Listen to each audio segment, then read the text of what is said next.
Mon livre vient de plus de 40 ans de réflexion. J'ai eu un accident mortel, j'ai été déclaré mort 4 fois, j'ai passé 6 semaines aux soins intensifs, 11 mois à l'hôpital.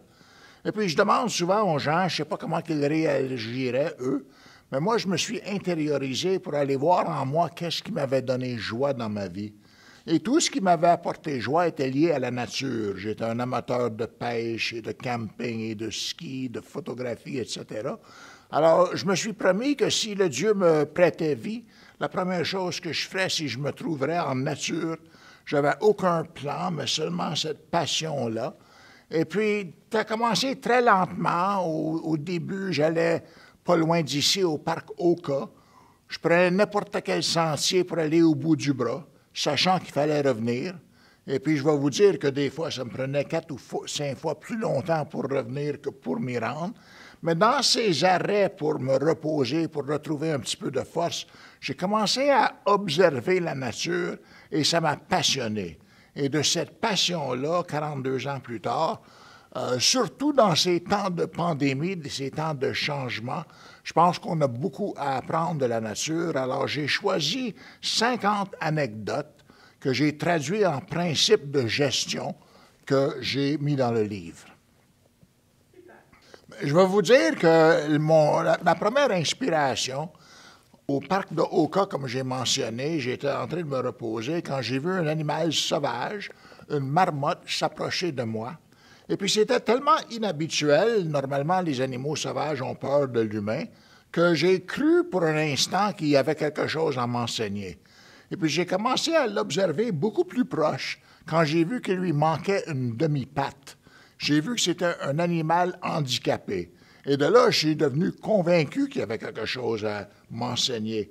Alors, j'ai observé encore plus proche, jusqu'à temps que ça me vient comme un coup de foudre, que cet animal-là avait aucun sens de pitoiement, aucun sens que la nature lui devait quelque chose parce qu'il était handicapé.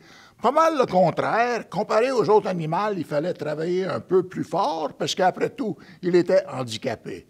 Et puis ça m'a frappé comme le gros bon sens, que si moindrement j'avais l'espoir que ma vie améliore, il faudrait que je fasse tous les efforts moi-même.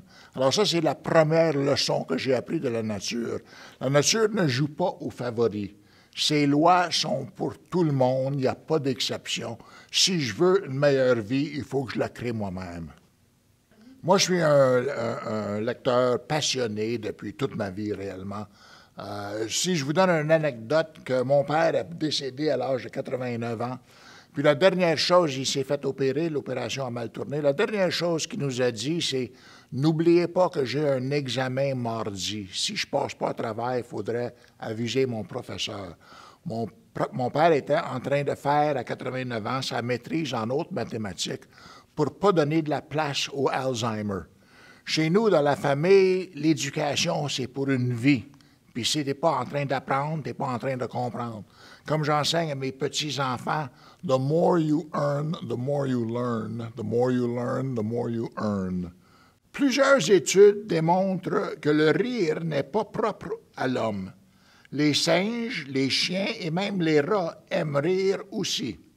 Dans la jungle, les allaitements des chimpanzés qui jouent ensemble et se poursuivent les uns les autres ressemblent d'ailleurs étrangement à des éclats de rire des humains.